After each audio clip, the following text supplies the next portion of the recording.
Chicos, ¿cómo están? Mi nombre es Diego Garzón, yo soy filólogo en lenguas clásicas de la Universidad Nacional. Voy a estar con ustedes en esta parte, en esta sesión de apoyo virtual en el área de filosofía. Entonces, chicos, bueno, ¿qué es lo que vamos a hacer con este video? Este video les va a dar a ustedes particularmente unas pautas de estudio y unas temáticas que tienen que estar reforzadas y que tienen que estar trabajadas ya para el momento en el que entremos a la clase. ¿Por qué? Porque es importante que todas estas temáticas ya estén abordadas para que ustedes puedan como tal afrontar las lecturas y las preguntas del examen de la Universidad Nacional. En el libro, vamos a empezar con un ejemplo del libro. Entonces, ¿por qué esto? El examen de la Universidad Nacional en cuanto a filosofía les va a hacer preguntas particularmente de dos tipos. Entonces, unas preguntas que van a indagar en un texto, ¿sí? Vamos a encontrar, siempre vamos a trabajar a partir de un texto y vamos a encontrar unos tipos de preguntas donde nos van a pedir cosas puntuales en relación al texto. Este texto, el primer taller que nos aparece en el área de filosofía en el libro, la brújula estudiantil, que se llama Todos somos griegos. Entonces, pues ustedes en su casa, con más tiempito, con más calma, le van a echar una miradita. Entonces, miremos ahora las características de las preguntas en este caso. La primera pregunta nos aborda diciéndonos o preguntándonos por el propósito principal del texto. Cuanto a qué, en este caso, ¿qué tenemos que responder? Única y exclusivamente lo que encontramos en la lectura que nos presentan. Sin embargo, van a aparecer otro tipo de lecturas, otros tipos de preguntas, como por ejemplo, acá tenemos, entonces, la pregunta 8, que es un buen ejemplo. Dice, entre los griegos citados en el párrafo 2 se destacan tres importantes pensadores que pertenecieron a la escuela ática. Estos son. Entonces, para responder este tipo de preguntas ya es necesario que nosotros tengamos unos conocimientos previos en cuanto a lo que es la filosofía, ¿sí? Que tengamos ya unas bases. Y pues eso es lo que les voy a enfocar a través de una presentación que les voy a mostrar hoy, como una guía de los temas y las particularidades en las que ustedes tienen que centrar este estudio y este trabajo autónomo. Por ejemplo, la pregunta 9 nos habla de en el siglo V a.C. se produce un giro en torno a la reflexión filosófica. Nos aparecen pues las opciones de respuesta.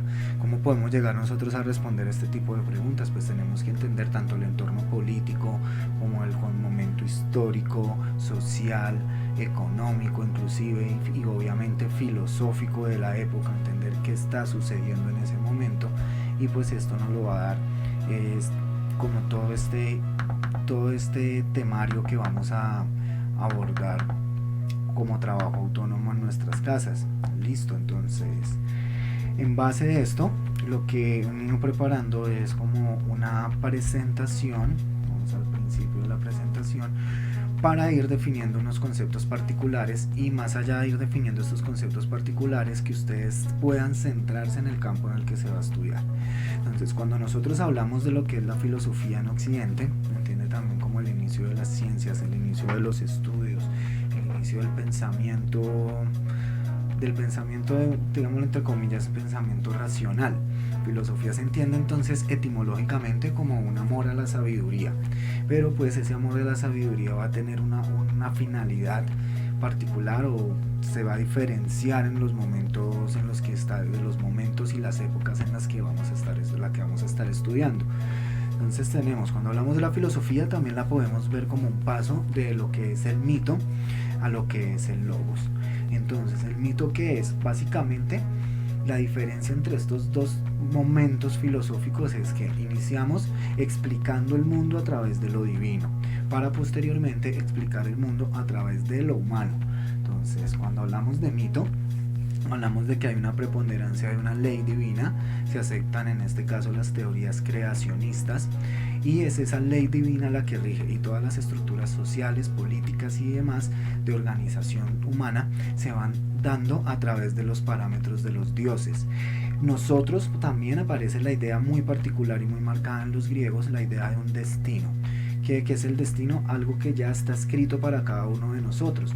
Si nosotros dentro del mito somos entendidos como producto de una reacción divina, entonces esa reacción divina ya habrá dado para nosotros un destino, ya habrá marcado nuestra vida, también conocido por los griegos como el hado.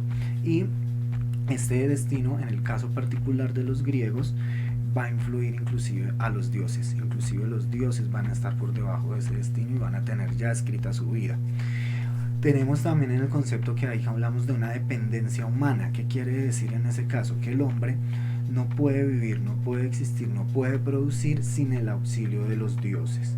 Entonces, en este caso, quiero dejarles acá, entonces, primero, para entender esta primera parte del mito, quiero dejarles a ustedes unas lecturas que vamos a trabajar pues autónomamente en su casa, que ya pues vamos a relacionar más a fondo en el momento en el que nos volvamos a encontrar en nuestras clases presenciales, que son los siguientes. Entonces es importante para visualizar particularmente estas ideas que estamos planteando de una preponderancia divina, de que todo depende de una ley dictada por los dioses y que existe un destino marcado que es inviolable. Entonces vamos a leer la Ilíada y la Odisea, los dos textos de Homero. En la Ilíada el canto 1 y el canto 2, en la Odisea el canto 1, y en esos textos vamos a encontrar particularmente las invocaciones que hace Homero a las musas.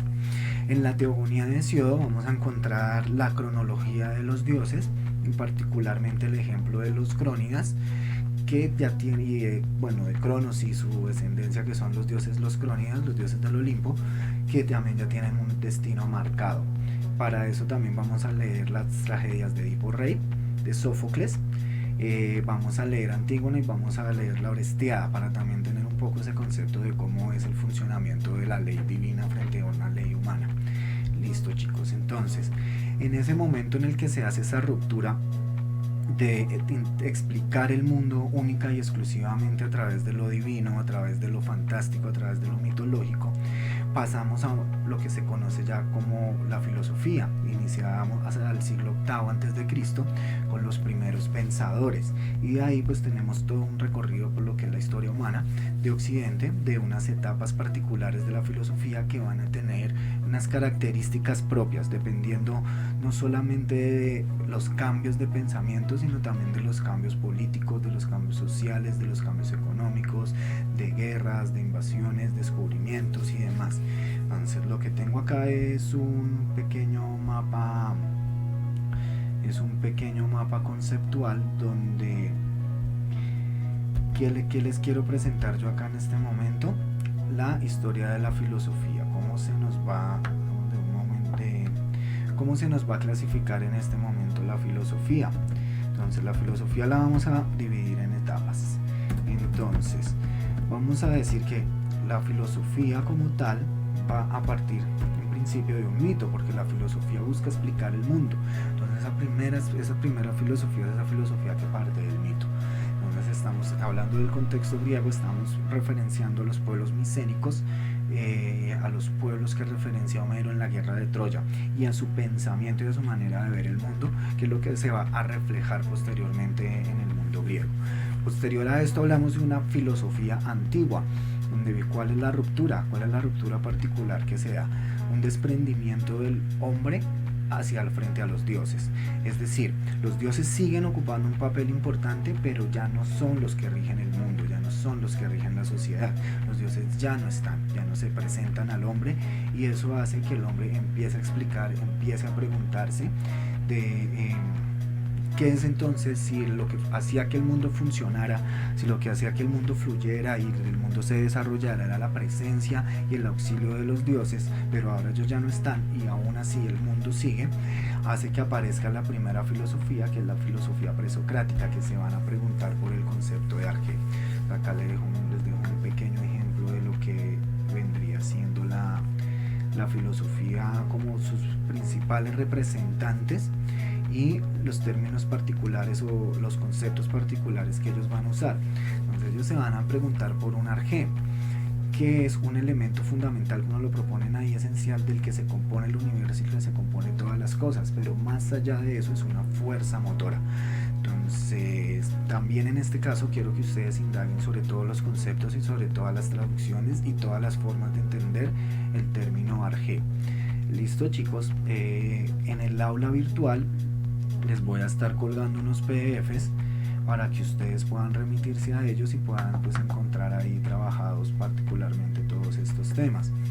Listo, entonces sería como la primera parte de lo que es la filosofía clásica. Después ya nos vamos a centrar particularmente en Atenas, que en un momento se va a convertir en el centro del conocimiento, se va a convertir en el centro del mundo, y intelectualmente, en cuanto a su producción de conocimiento, varios siglos va a mantenerse como el centro del conocimiento del mundo. Entonces, uno de los primeros filósofos, o el primer filósofo que nos aparece de esta etapa, que ya la vamos a llamar lo que es la filosofía clásica.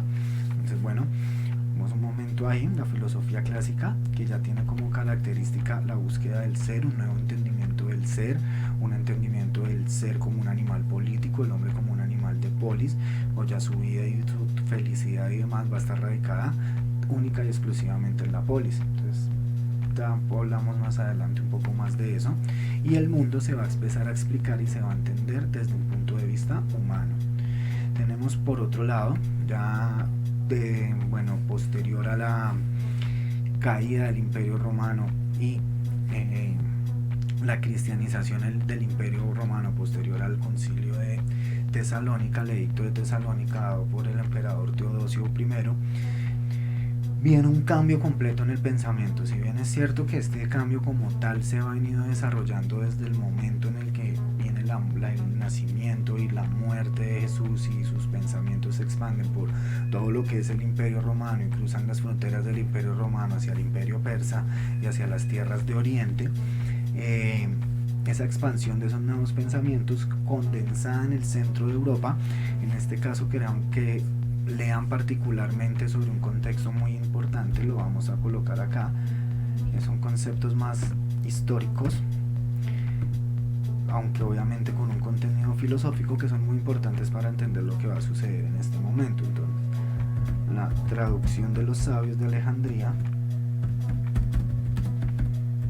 de los sabios en la biblioteca de Alejandría por un lado, y por el otro lado sobre los concilios. Vamos a leer sobre los concilios vaticanos.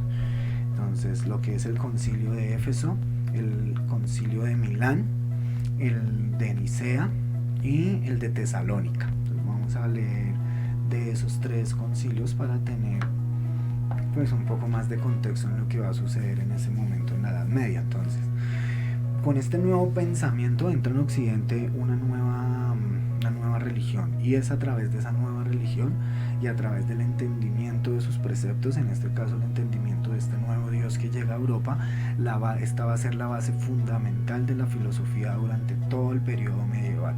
¿Sí? Al fin del periodo medieval lo vamos a tener marcado por algunos sucesos históricos importantes, que también quiero que se documenten sobre eso. Entonces, importante, las reformas luteranas.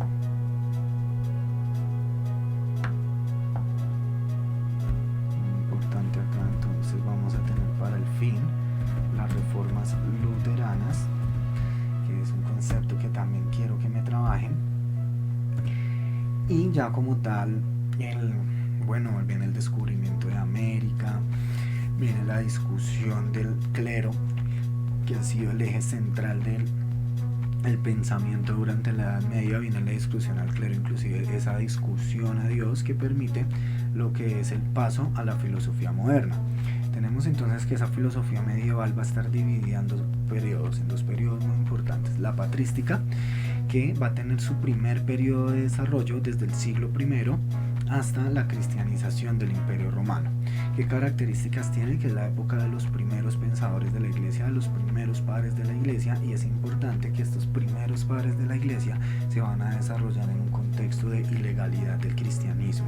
Solo hasta el momento que llega el edicto de Milán, ya estamos por el siglo de la primera mitad del siglo IV, que se permite profesar, se desarrolla de otra manera el pensamiento patrístico. Bueno, pues por eso recibe el nombre, porque en la época de los padres de la iglesia se habla que es puramente platónica, o en su mayoría platónica, porque el entendimiento del mundo se va a dar a través de las ideas de Platón. Por ejemplo, ¿Dios existe? Claro que existe, porque solo lo que existe puede ser nombrado, precepto platónico. Y si ha sido nombrado, existe la palabra, por ende tendrá que existir el concepto, sea en el mundo tangible o sea en el mundo intangible. Por el otro lado, la escolástica, que ya va a tener su presencia hacia la parte final de lo que es la Edad Media, va a tener un desarrollo del pensamiento más centrado hacia la ética aristotélica y hacia la lógica aristotélica, es decir, un entendimiento de Dios a través de la razón, y se empieza a dar una extraña dicotomía entre lo que es el concepto de fe y el concepto de razón, para poder llegar a un entendimiento de Dios, un entendimiento de la cristiandad. ¿Listo? Bueno, todo este proceso, y como mencionamos, lo que particularmente que permite la salida del pensamiento medieval y la entrada a un nuevo pensamiento, la transformación y la trascendencia a un nuevo pensamiento, que es el pensamiento moderno o modernista, es importante las reformas luteranas, la discusión del clero, permitir totalmente que la educación salga de la iglesia y que el estudio religioso, que el estudio filosófico salga del clero y se realice ya en otros entornos, permitiendo pues un análisis y una crítica distinta, lo que va a permitir inclusive en un momento de la filosofía moderna y en adelante la idea y los planteamientos de unos nuevos dioses, o de una nueva manera de ver ese Dios, una nueva manera de ver la cristiandad, en algunos casos, como el caso del panteísmo en Spinoza, muy contrario a lo que propone el dogma y lo que propone el clero. Entonces, otra característica particular que vamos a tener en este momento es que nuevamente el hombre va a aparecer como eje central del pensamiento, ¿sí? Y el mundo ya se va a entender a través de la razón. Se parte acá tengo mencionado los movimientos de pensamiento más importantes durante la Edad Media, que es el racionalismo, que parte de que todo conocimiento válido tiene que ser estudiado a través de la razón, tiene que ser estudiado a través del método científico. El empirismo, que mantiene la tesis de que todo pensamiento, todo saber no puede provenir de otro lugar que no sea la experiencia propia de sí mismo. Y el idealismo, que parte de la idea de que esa experiencia, tanto racionalistas como empiristas, son válidos, porque es necesario tener un conocimiento que parta a través de la experiencia para poder llevarlo a través de la razón y comprobarlo. Entonces acá es importante que ustedes me lean sobre tres conceptos fundamentales, que son la creencia,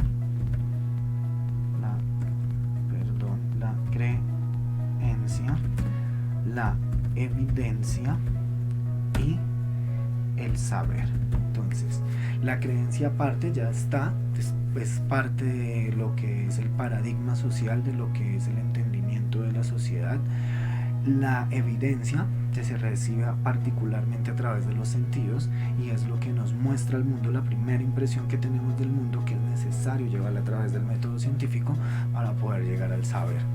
¿Listo? Y tenemos una etapa final de la filosofía, llamémoslo así de esta manera, que se habla hoy en día de unas nuevas etapas de la filosofía surgiendo en este siglo y en finales del siglo anterior. Les recomendaré al final un texto sobre esta nueva filosofía, y en este caso ya del paso de la filosofía moderna tenemos un suceso histórico particular muy importante, que es el que va a permitir el desarrollo de esos nuevos pensamientos, que es la industrialización. Entonces, con la llegada de la revolución industrial y con esa competencia imperialista que van a tener todas las colonias europeas en busca de territorios, en busca de materias primas, van a surgir conceptos muy importantes para lo que así viene siendo la historia, no solo del pensamiento posterior a estas revoluciones, que son esas ideas nacionalistas que vienen cargadas de unas ideas de patriotismo como tal, las ideas de una nueva conformación social pues, durante la Edad Moderna y esa discusión que se hace a la iglesia y al sistema. Los recursos que llegan de América han permitido que surja una nueva clase social que termina de romper, termina de fragmentar el control de las monarquías y el control de los cleros, y empiezan a ejercer el control económico y se empiezan a plantear unas nuevas estructuras sociales. Salimos de las monarquías, viene una producción, viene la fábrica, viene el crecimiento de las urbes, y con eso se plantean nuevas ideologías como son el socialismo, el capitalismo, vienen nuevas formas de ver el mundo, nuevas formas de entender el hombre como ser. Se cambia el concepto de ser, en el caso particular de Heidegger, que es el concepto de ser que se había venido trabajando en que somos materia o materia etérea o materia tangible, dependiendo del filósofo que se esté trabajando. Se viene a decir que ya somos seres sociales en los que nuestro ser como tal resume el tiempo, resume todo lo que hemos sido nosotros, que aunque hay una construcción del ser individual, también hay una construcción de ser colectivo. Filósofos muy importantes que vienen nuevamente discutiendo esas doctrinas que se trabajaron en la Edad Media, como Federico Nietzsche. Tenemos también a uno de los más importantes, que es Marx, que es el que nos presenta una visión más profunda de lo que es esta nueva visión social, esta nueva estructura social, esta nueva organización.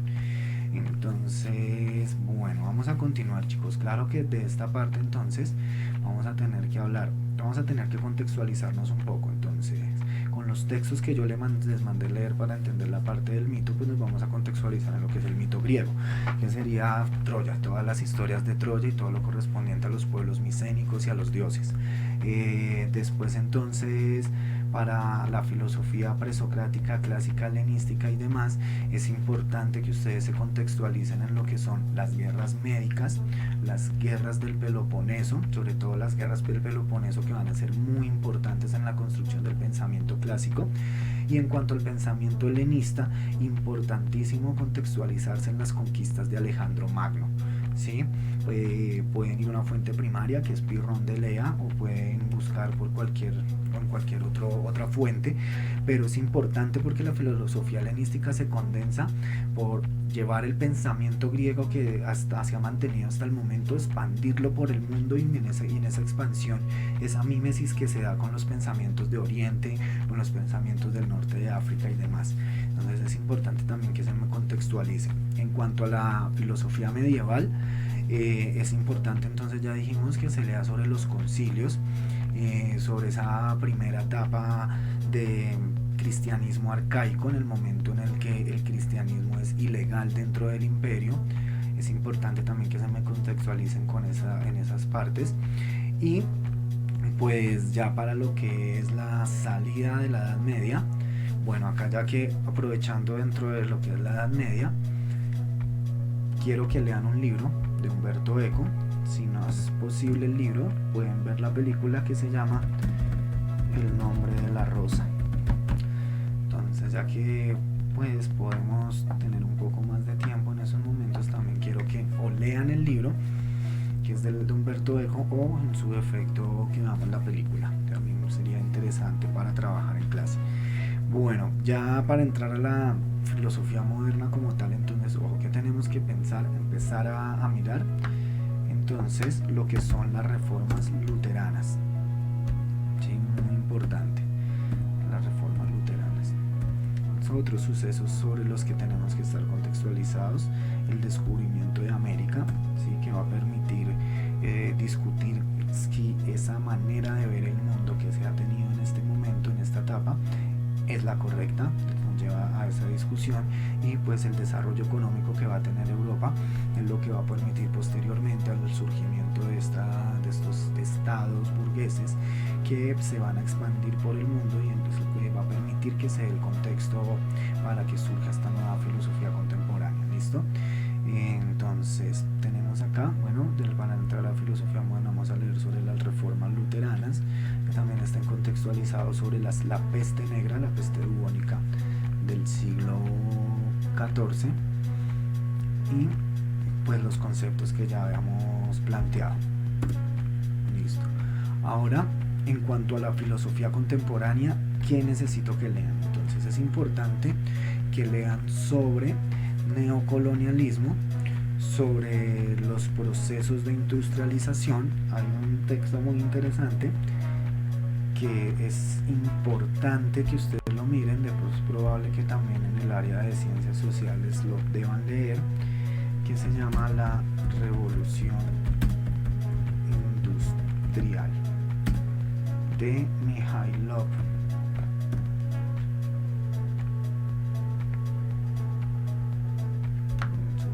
No me salió entonces vamos a leer el texto de La Revolución Industrial de Mikhailov para contextualizarnos en todo lo que va a ser este periodo de la historia que va a marcar el desarrollo del pensamiento. Y por otro lado, un texto muy importante en este momento, que es El Capital. Listo. Entonces ahí estaríamos ya en lo que es la primera parte de talleres para que inicien como tal su trabajo autónomo, chicos. Bueno, entonces ahora vamos a hablar un poco de filosofía antigua. Entonces acá tenemos uno de los más importantes ya cuando entramos a la época clásica. Entonces, ¿cuál es la diferencia como tal en esos filósofos presocráticos, que en algunos lugares van a ser llamados los preplatónicos, frente a lo que va a ser el pensamiento clásico como tal ateniense? Es que otro nombre con el que se le va a conocer a los presocráticos es el de filósofos naturalistas. Se van a encargar única y exclusivamente de la búsqueda del arjé y el entendimiento de qué es lo que mueve el mundo, qué es lo que compone el mundo. Ellos se van a encargar única y exclusivamente de eso. Ya en la aparición de los filósofos atenienses, particularmente como Sócrates, viene una idea que va muy ligada con la de los presocráticos. Entonces hay una idea en particular que quiero que tengamos en cuenta y que la tengan en cuenta en todo momento que ustedes estén leyendo filosofía griega, y es que no existe en los griegos nada que no provenga de su observación inmediata. Eso lo va a decir Heráclito en uno de sus fragmentos. Quiere decir que toda la observación y todo el entendimiento que hacen los griegos del mundo lo hacen a través de sus sentidos, y esta observación no se llega a comprobar, ¿sí? Puede llegar a ser errónea. Por eso en el caso de Aristóteles vamos a tener aparición de falacias por observación, porque pues nuestros sentidos en algunos casos pueden llegar a engañarnos. Entonces, en ese proceso de observación que hacen los griegos, pues aparecen un grupo de filósofos en lo que es ya como tal Atenas, como Sócrates, que viene planteando algunas ideas bien interesantes. Primero, el método mayéutico. El método mayéutico que va ligado con este concepto que yo coloco acá, que es la idea de un conocimiento subjetivo. Durante el mito el conocimiento era objetivo, las cosas eran así porque así se la planteaban los dioses, así se había dado desde los dioses y así ellos lo habían impuesto. Mientras que en este momento ya aparece la idea de poder explicar el mundo a través de nosotros mismos, poder entenderlo a través de nosotros mismos, y como nuestros sentidos difieren, entonces ese entendimiento que se va a hacer del mundo va a ser individual y no podemos llegar a una verdad absoluta como tal, pero sí a miles de verdades subjetivas. Cada quien puede llegar a su verdad subjetiva teniendo en cuenta que esa verdad será verdad para él, más no para los demás. Y ahí aparece entonces el método mayéutico. Sócrates se presenta como una guía. Entonces quiero que me averigüen un poco más sobre el método mayéutico, el concepto de mayeus en los griegos, lo que era el arte de parir, el parir como tal. Y Sócrates se plantea entonces como una guía.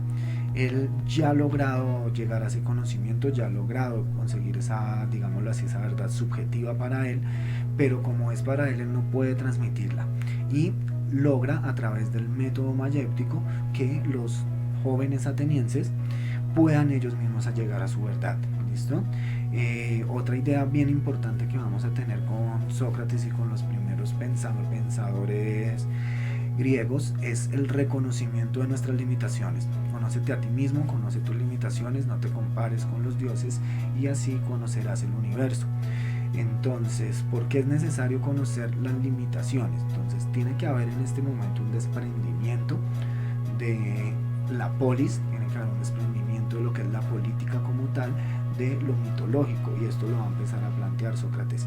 Por esta razón él va a ser acusado de impiedad, él va a ser acusado de no creer, el que busca que los dioses existen, como se va a reconocer en muchos otros pensadores griegos, pero habitan en otro lugar, habitan lejos, no están acá, no los vemos, no tenemos referencia.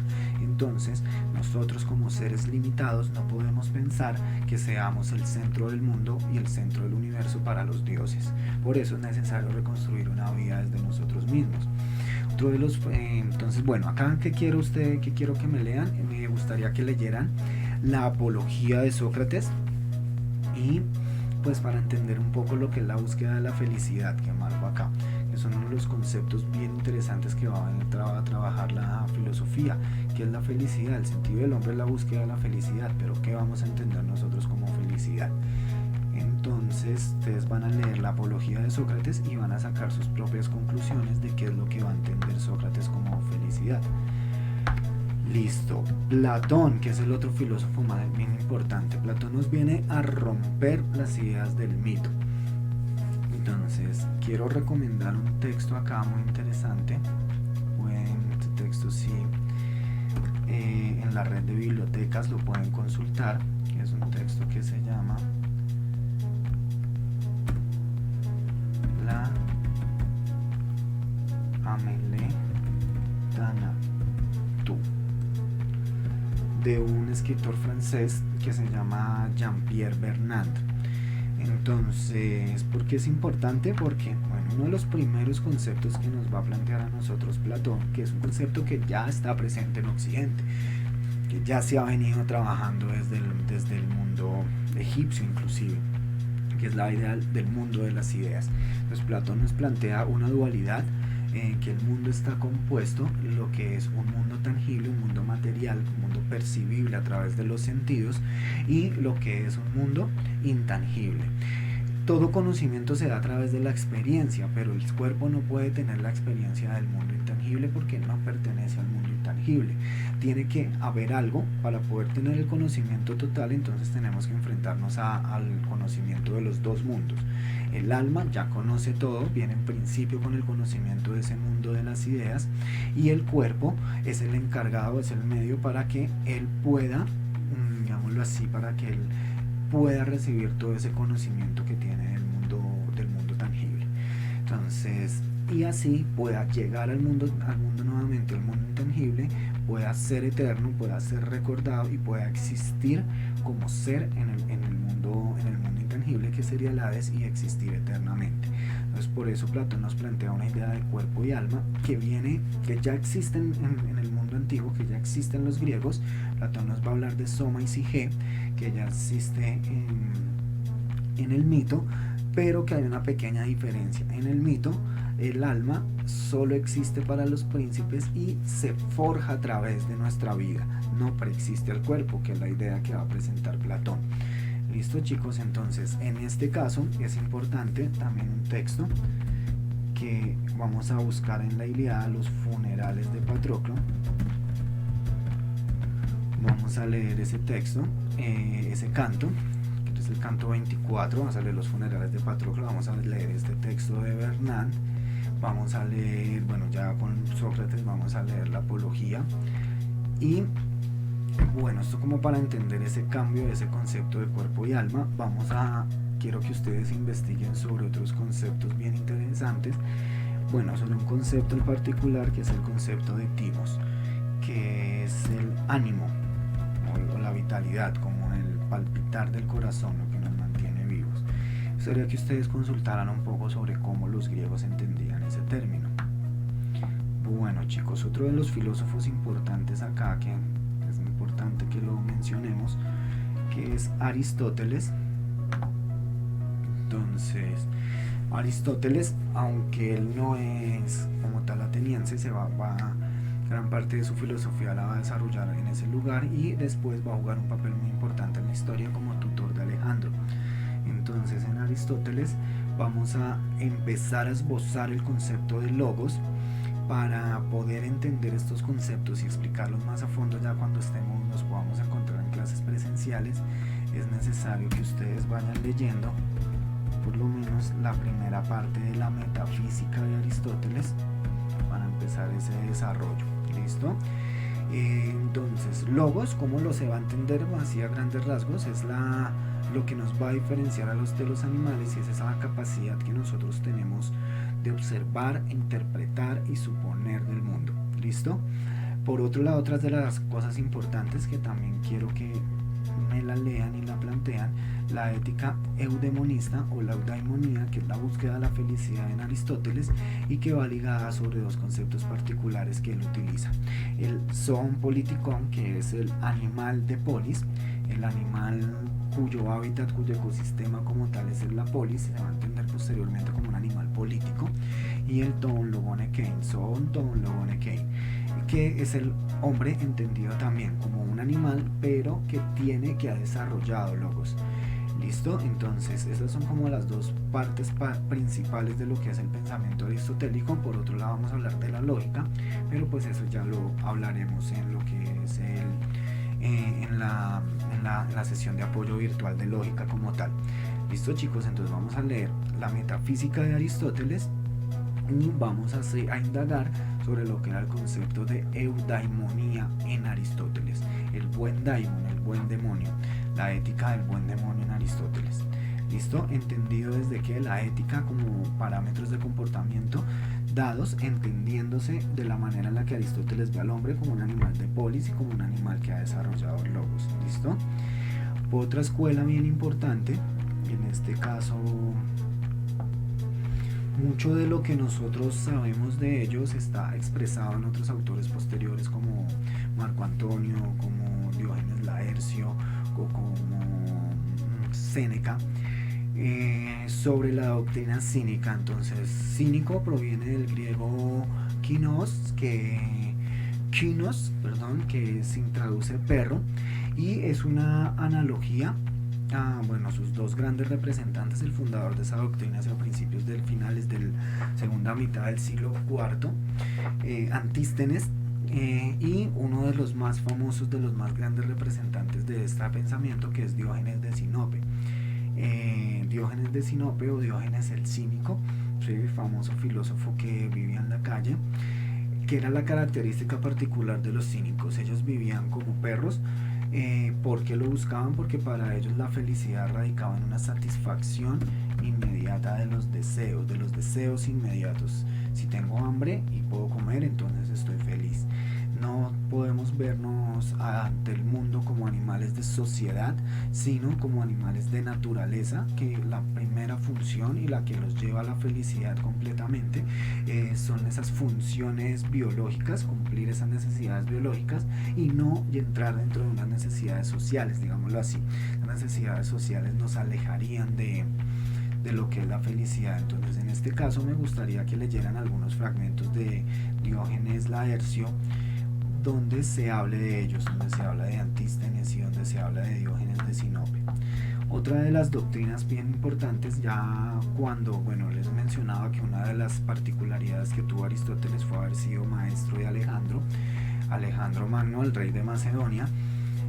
Dentro de esa parte ustedes también tendrán que estar contextualizados para la clase, de estar contextualizados en lo que fue la expansión alejandrina.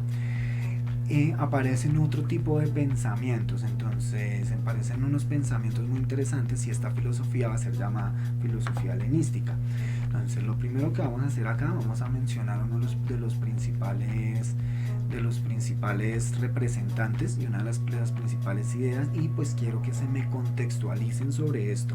Vamos a hablar de Zenón de Quitón, un filósofo griego, sobre Séneca, ya un filósofo romano, y Marco Aurelio. Entonces, como tal, el desarrollo de la filosofía helenística se va a dar desde el momento de la muerte de Alejandro Magno y queda a la deriva su imperio, hasta la conquista en el siglo I del mundo griego y la caída de ese imperio alejandrino en manos ya en ese momento el imperio macedonio, en manos de lo que es el ejército romano.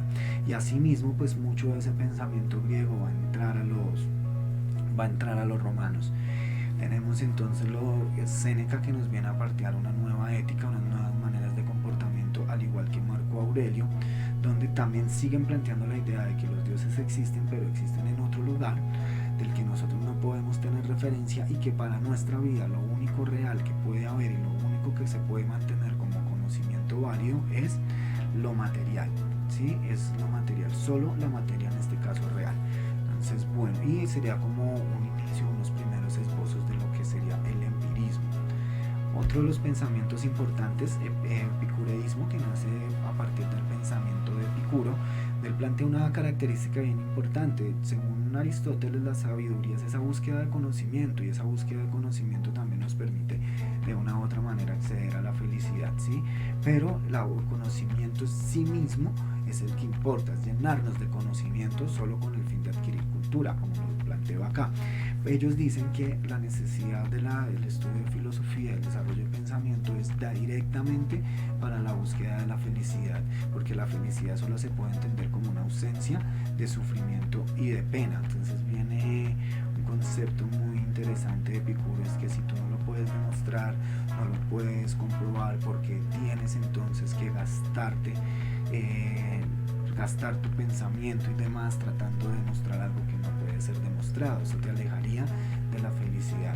Viene entonces por este hecho un conflicto entre lo que es la religión popular, y es porque él también va a considerar que estos dioses, esta alma o estos espíritus divinos, si en algún momento pueden existir, entonces es porque simplemente van a ser materia.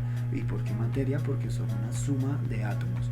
Entonces, asimismo, el alma no sería eterna, porque si el alma también es un cuerpo, al momento de es materia tangible, entonces no pertenecería al mundo intangible y desaparecería al momento de morir. Acá en este caso, en cuanto al epicureísmo, me parece muy interesante y quiero que lean sobre el cuestionamiento que él hace de los dioses, de las ideas de los dioses, de la perfección de ellos. Y otra cosa muy interesante que dice es que para que los dioses sean perfectos tienen que ser completamente buenos. Entonces nosotros no podemos temerles, no hay necesidad, no hay una razón para temerles, porque si ellos son buenos no pueden entonces ser vengativos. Y empiezan a haber unas contradicciones y unas ciertas paradojas que quiero que me las estudien para que las podamos discutir en clase. Listo. Otro de los pensamientos importantes que vamos a tener acá es el escepticismo. Entonces, el escepticismo también vamos a encontrar ese concepto de alejarnos de las preocupaciones, poder llegar a la ataraxia, bajo la idea de pensar en que las cosas que no se pueden recibir a través de los sentidos pueden o no pueden existir. Y al poder o no poder existir, que eso puede ser una idea de la contingencia que se va a trabajar en la Edad Media, y al poder o no poder existir, entonces nosotros no deberíamos preocuparnos por ello, y esa ausencia de preocupación es lo que nos llevaría al estado total de tranquilidad, que es la ataraxia. Otra idea es que pues nuestras sensaciones parten nuevamente de esa idea de que los sentidos son individuales y por ende nuestras sensaciones todas son relativas. Por eso pues lo que nosotros entendamos será verdad para nosotros no hay por qué preocuparnos de que lo sea o no lo sea para los demás. Entramos como tal a la Edad Media. Entonces acá quiero que me indaguen más sobre el concepto de ataraxia, chicos. Entramos a la Edad Media. Hablamos del primer periodo ya mencionado, que es el periodo de la patrística. Entonces su mayor representante, Agustín de Hipona. Entonces él nos va a plantear la idea de la supremacía cristiana sobre lo pagano en cuanto a la idea de la perfección de Dios. Dios es un Dios perfecto, mientras que los dioses paganos no lo son. Entonces nos va a plantear como primera medida esa idea de que tiene que existir una supremacía, una preponderancia de lo cristiano sobre lo demás, y tiene que haber un entendimiento y una participación del mundo a través de la idea de Dios. Entonces acá se aplica ese entendimiento platónico del que hablamos de Dios, ese entendimiento de que existe porque si existe su contexto debe existir entonces en el mundo de las ideas. Entonces viene el reconocimiento de la existencia de un inframundo, de la existencia de un mundo más allá, con el concepto que ustedes van a leer o el tema que ustedes van a ahondar en cuanto a la traducción de los 100 sabios, de los sabios de Alejandría. En cuanto a esa traducción vamos a entender un poco cómo es esa mímesis del concepto psique platónico con esa nueva idea de alma presentada en el nuevo pensamiento cristiano. Y por el otro lado, entonces tenemos el concepto de la ciudad de Dios, que es una ciudad que va a tener unos parámetros dados por encima, una supremacía sobre lo pagano. La polis ya no va a ser la polis griega, ya no va a ser la polis de los dioses antiguos, ahora va a ser una organización dada desde los preceptos cristianos. Y pues de esto es particular, es muy importante que lean acá en ese concepto la ética de Aristóteles para poder entender y poder compaginar un poco por qué razón se van a plantear unos paradigmas de comportamiento, una ética cristiana que es la que nos va a permitir unos modelos a seguir, digámoslo así, para poder una guía de cómo llegar a cómo obtener la salvación, que es la promesa de esta nueva religión, cómo obtener la vida eterna, la vida en el mundo de las ideas junto a los dioses por toda la eternidad. Se van a empezar a dar esos preceptos partiendo un poco de la ética aristotélica. Entonces quiero que me lean sobre la vida de Agustín, que también es muy importante para el desarrollo del concepto de libre albedrío, y que me lean sobre la Urs Dei, sobre su texto Urs Dei. ¿Listo? Partimos y pues de lo que es como tal la patrística. Quiero que se profundice mucho más en esto, chicos. Por el otro lado tenemos la escolástica, que entonces, pues, como decíamos al principio, nos aparece uno de los grandes pensadores, que es Tomás de Aquino, uno de los grandes pensadores de la Edad Media, y que ya empieza a plantear una idea de que, si bien es cierto que todos tenemos una razón, como más, digamos así, una razón entre comillas más dada hacia el logos griego, que es lo que va a ser el concepto de razón como tal en la época moderna, esta razón o este logos es lo que nos va a permitir a nosotros el entendimiento de la fe. ¿Qué es la fe? La creencia, creer sin evidencias. Entonces fe proviene del verbo latino fides, que es creer, confiar, la forma fides, y donde viene también la palabra fidelidad. Entonces la prueba máxima de la cristiandad es creer sin tener esa evidencia, y el entender el por qué es necesario creer sin esa evidencia se debe hacer a través de la razón, que esto va compaginado directamente con el pensamiento aristotélico. Y quiero también entonces en este caso que ustedes me indaguen sobre dos textos importantes de Tomás de Aquino, que son la Suma Teológica por un lado y la Suma contra los Gentiles por el otro lado. Porque hay un precepto bien importante en Tomás de Aquino, y es que solo el que tiene fe puede entender la fe, puede entender la religión. Pero nosotros, si alguien no ha recibido a Dios, entonces no entiende los términos de fe, y por ende es necesario recurrir a los términos de razón. Y se plantea una idea, unas vías, digámoslo así, para llegar al entendimiento de Dios, para llegar a la demostración de la existencia de Él, que son las 5 vías tomistas, que quiero que me las indaguen, que son la vía del movimiento, por un lado, el motor inmóvil, por el otro lado tenemos la contingencia,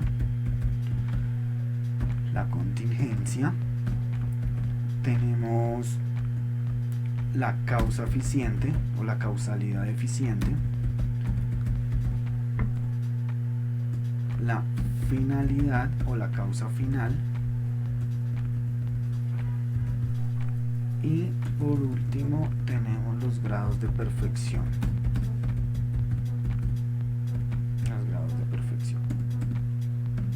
Listo, chicos. Entonces, estos serían los conceptos sobre los que yo quiero que ustedes indaguen y trabajen.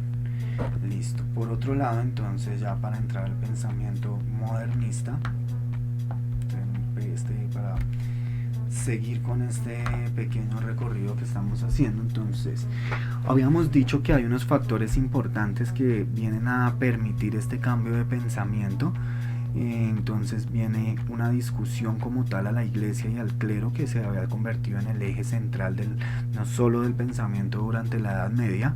Hay unos sucesos importantes que permiten que se inicie esta discusión, importantísimo la peste negra, otro suceso importante el descubrimiento de América, y a la par vamos a tener también pues lo que son las reformas luteranas. La idea de que vamos a trabajar algo bien importante, y es decir que la educación durante toda la Edad Media se va a mantener únicamente en el clero y solamente se va a permitir desde los parámetros eclesiásticos. No puede haber ningún estudio diferente al estudio y el entendimiento de Dios dado en los parámetros desde el clero. Entonces apareció la idea durante la Edad Media que la lengua de Dios es el latín, y que por ende esa es la lengua en la que se debe estudiar a Dios. Sin embargo, pues ya durante la Edad Media se nos viene a dar esa muerte como tal del latín y esa transmutación que esta lengua hace en las lenguas vernáculas y posteriormente en las lenguas romances, lo que lleva a un momento y a un entorno social, digamos, donde nadie sabe latín. ¿Quiénes son los únicos que saben latín? El clero. Entonces viene esa idea que parte desde el pensamiento, desde las tesis de Lutero, de que es necesario traducir la Biblia a las lenguas vulgares para que todos los hombres puedan entender a Dios completamente. Viene la discusión de por qué el clero existe si no está avalado dentro de lo que son las escrituras, y por qué el camino a Dios se da a través de ellos. Y en sus enseñanzas Jesús planteó la idea de que el camino hacia Él era a partir de nosotros mismos. Entonces aparecen, como les mencionaba al principio, unas ideas bien interesantes de nuevas maneras de ver hacia Dios, como el caso de Spinoza con el panteísmo.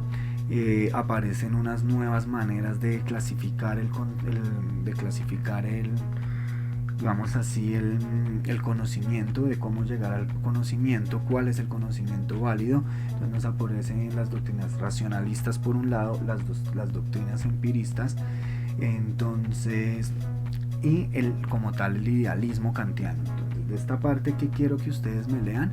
Quiero que ustedes me lean sobre lo que son los conceptos de método científico, el concepto de ciencia y el existencialismo, que son como conceptos muy importantes que se va a trabajar en este momento. Como les decía al principio, la gran diferencia entre racionalistas y empiristas es que el reconocimiento de si el único conocimiento válido es el que se adquiere a través de los sentidos, el que se adquiere a través de la experiencia, o si existe o si es necesario que ese conocimiento, para que sea válido, tenga que ser comprobado a través de la razón y tenga que ser comprobado a través de un método científico. Hay una idea bien interesante que se va a partir en este momento, y es la idea de que ya Dios no va a dejar de ser al dejar de ser el eje central del mundo. Como decía al principio, entramos a un pensamiento antropocentrista, y al dejar Dios de ser el centro del mundo y volverse el hombre el centro del mundo, la filosofía y las ciencias se van a dedicar únicamente a los conceptos humanos, y empieza a haber una partición. El concepto de Dios ya no interesa tanto a la filosofía. ¿Por qué? ¿Se acuerdan? Yo al principio les dije que era necesario que ustedes indagaran sobre los conceptos de creencia, evidencia y saber que plantea Kant. Entonces, en cuanto a estos conceptos, la creencia pues no puede ser demostrable a través de los sentidos, y si no puede ser demostrable a través de los sentidos y posteriormente llevado a través de un método científico, no es asunto de la ciencia, no es asunto de la lógica, y no es por ende tampoco asunto de la filosofía. Y la filosofía se va a centrar más en el entendimiento del hombre y en el entendimiento de las estructuras sociales, parámetros de comportamiento, ética, estética y demás. Entonces también, bueno, vamos a ya este modernismo como tal va a culminar como les decía, con un cambio geográfico impresionante, que es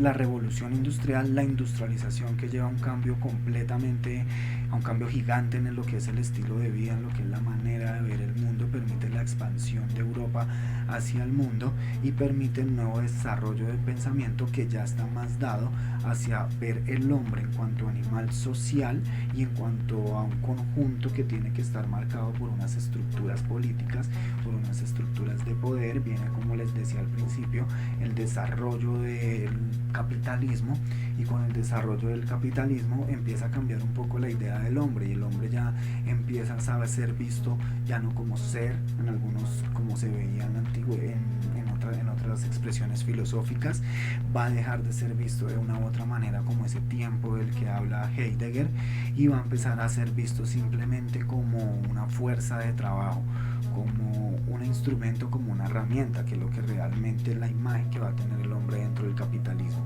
Entonces, de esta parte de la filosofía contemporánea, quiero entonces que ustedes me trabajen un poco conceptos como la dialéctica del amo y el esclavo, con los que les mencioné al principio, las ideas de capitalismo, socialismo, modo de producción, fuerza de trabajo, el concepto de riqueza y el concepto de ser en este momento. Dentro del concepto del ser, muy importante, partiendo de Federico Nietzsche, quiero que me lean sobre el concepto y la noción del superhombre. Listo, chicos. Bueno, entonces, esto así muy a grandes rasgos. Lo que mi intención con esto es como centrarlos a ustedes, darles un camino para que ustedes tengan ciertos conceptos y ciertos preceptos fundamentales que les permitan a ustedes abordar como tal los textos filosóficos en el examen de la Universidad Nacional, y pues tengamos muchísimas más herramientas al momento que nos veamos nuevamente en clase para empezar a mirar ya como tal este tipo de textos, aclarar todas estas dudas, comentar ya con unas ideas de base que ustedes van a traer. Ya como tal no es solo exponer las ideas, sino se van a poder poner en la mesa al debate para ver cómo nos están presentando y qué es lo que nos está pidiendo el examen de la Nacho. Vamos a ir acá un momento a lo que es el libro. Entonces, ¿cómo quiero que lleven ustedes la parte de trabajo autónomo? La presentación que les mostré ahorita se las voy a dejar colgada también en el aula virtual. En cuanto a esa presentación, entonces ustedes ya tienen ahí los lineamientos de lo que tienen que empezar a estudiar y en las cosas en las que tienen que empezar a trabajar para que podamos aclarar en el momento de la tutoría, podamos aclarar todos estos conceptos. Y posteriormente ustedes van a ir a la primera parte del texto de filosofía, donde también nos aparecen ramas de la filosofía estructuradas de otra manera y nos dan una definición muy puntual. Entonces, ¿qué es lo que yo quiero? Que de cada una de estas disciplinas, que de cada una de estas posturas filosóficas y de cada uno de estos planteamientos filosóficos, ustedes indaguen mucho más quiénes los plantean, en qué momento lo planteamos, ¿cierto?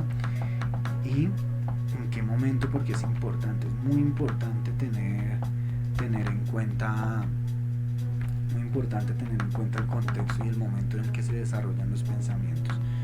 Entonces, todos estos conceptos que tenemos acá en el libro, ustedes me los van a trabajar más a fondo.